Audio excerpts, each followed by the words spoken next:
very warm welcome to our Chem 212 course. In this video, I'd like to talk you through how the Moodle page is organized. I'll start with a land acknowledgement. I respectfully acknowledge that our Penticton, Kelowna, and Vernon campuses are located on the traditional and unceded territory of the Syilx Okanagan people, and that our Salmon Arm campus is located on the traditional and unceded territory of the Secwepemc people. Next, I'd like to tell you about a number of things that I'd like you to do before coming to our first class on Wednesday, September the 7th. For instance, I'd like you to purchase the course pack as well as the lab manual. I'd like you to register for Active Chem, and I'll say more about that in this video, but also there's some information in the email that I've sent you. I'd like you to watch this welcome video, which you are doing right now. I'd like you to look at the syllabus and the course schedule, and I'll show you where you can find these. I'm asking you to watch the Chem Activity 1 videos, parts 1 and 2. And if you have time, please go on and watch the Chem Activity 1 video, part 4, and the Chem Activity 2 video, parts 1 and 2.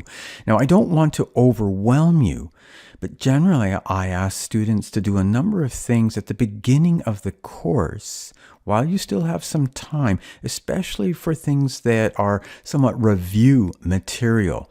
That will allow us to move at a more moderate pace later in the course when we're dealing with more challenging material. So now let's turn our attention back to the Moodle page. Here we are on the introductory page, and you'll see various images that relate to various sections of the course. If you click on any of these sections, you will also see the learning outcomes under that particular section. I'm now going to turn to the course resources. And under the course resources, you'll find the long form of the syllabus. And I do encourage you to take a look at that entire long form. But equally important is to take a look at the syllabus simple or short form. In this short form, I offer you some of the more important and key ideas that are related to this particular course. So if anything, before you come to our class on Wednesday, be sure to have a look at this. One of the important things is to keep in mind how you'll be assessed, as well as the dates of the midterms. Under the course resources, you will also find the course schedule. Now, I do make use of the Moodle calendar to remind you about deadlines, but sometimes it's helpful to see a bird's eye view of the course.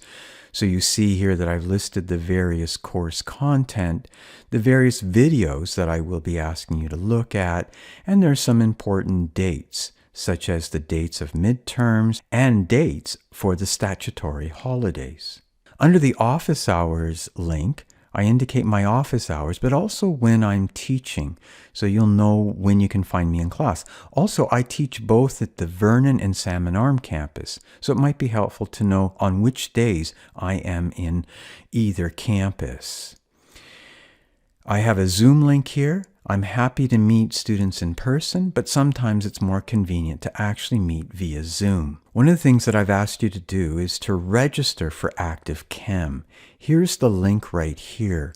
As I've indicated in the email, you have a 2-week grace period from the start of the course.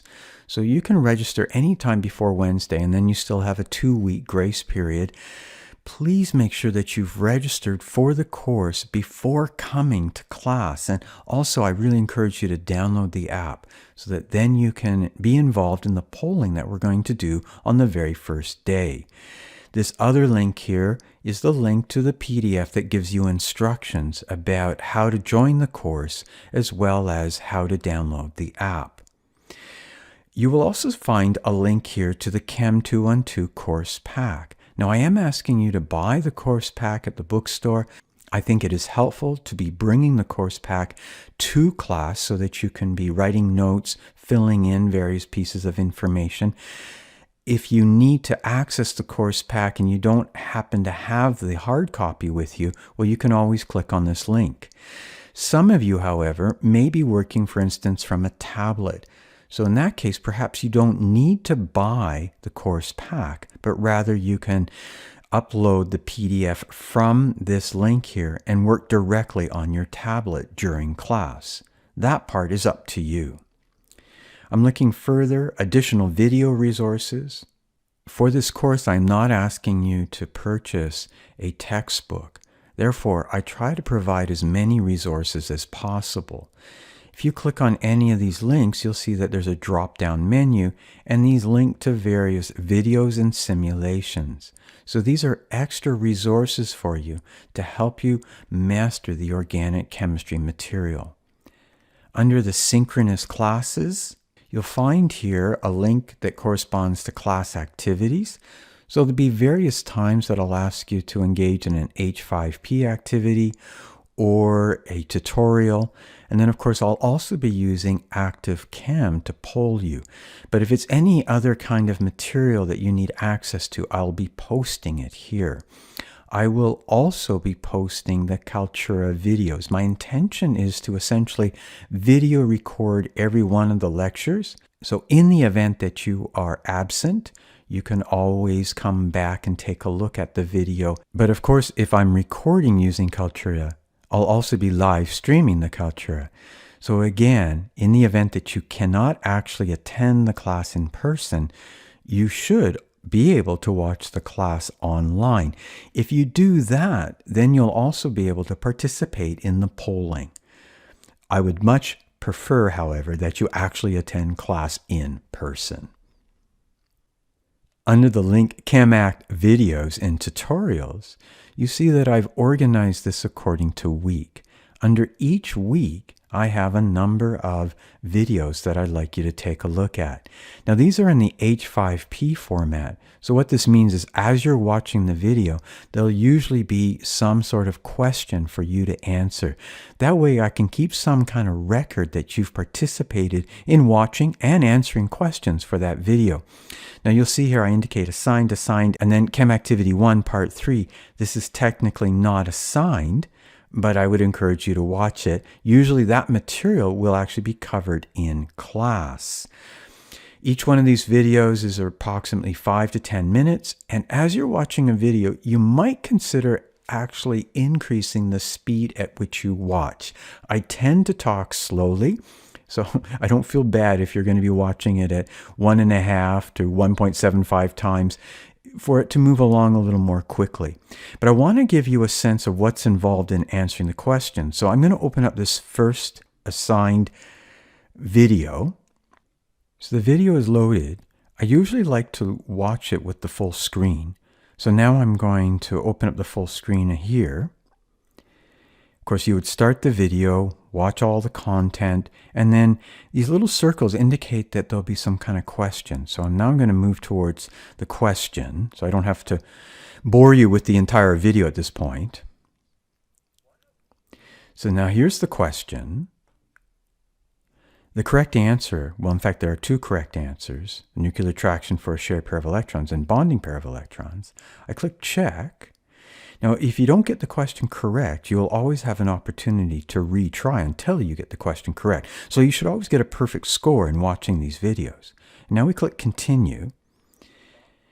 Now there's another question to be answered, but rather than show you that, I'm going to go right towards the end of the video, right here. And so right at the very end of the video, there should always be a slide that pops up like this. And you will need to click Submit Answers. Now, of course, if you had answered both of the questions, you would see that there are 2 questions answered and then the total score. When you click Submit Answers, then the score gets directed or transferred to Moodle. And so you'll be able to monitor your progress. And then I also see that you have completed watching the video. If, as you're looking in your gradebook, you see that you're missing some, you might want to go back and just check that you have submitted correctly, or reach out to me in case there is a problem. Again, I'd like to remind you that I ask you to watch these videos so that you can spend time learning content that's actually relatively straightforward in the video format. And then we can use class time for you to practice material, for you to ask questions, for me to ask you probing questions to make sure that you have understood the material. In the past, students have said that they have appreciated this approach because it has allowed them to master the material as they went along. And then when they went to study for the midterm, it was less arduous because they already felt that they had a good grasp on the material. Can't say that works for every student, but it works for most students. I'm hoping that you're one of those students. Growth and Goals module. I'm very excited for you to participate in this module, but as I say, I will say more about it as we get to class. OpenOChem, homework and quizzes. So right now, all I've posted is an introductory video and the tutorial. You're welcome to take a look at these and also begin the tutorial.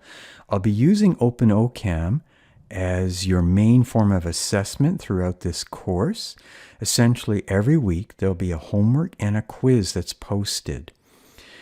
It's an incredibly powerful program that allows you to answer a variety of kinds of questions, the typical multiple choice and fill in the blank, but also a great draw software, simulations, visualizations, mechanism, all sorts of things that are related to organic chemistry. And again, I'll say more about that later. When you finally get the course pack, you'll see that for some of the activities, there are exercises to be completed at the end of each activity. These are not compulsory, they're voluntary. And if you do them, you can check your answers by seeing the answers right here. And then finally, I show you the sample tests and exams at the very end. Here you'll see for each of the 3 midterms, I have posted a sample term test with answers. Also, I have posted a sample final exam. In fact, 2 sample exams. And here's where I'll be posting the exams that you'll be doing this semester. So you'll always be able to review them and their answers after you've taken the term test. I'm really looking forward to seeing you on Wednesday, September the 7th. And I hope that you have a very successful and enjoyable semester.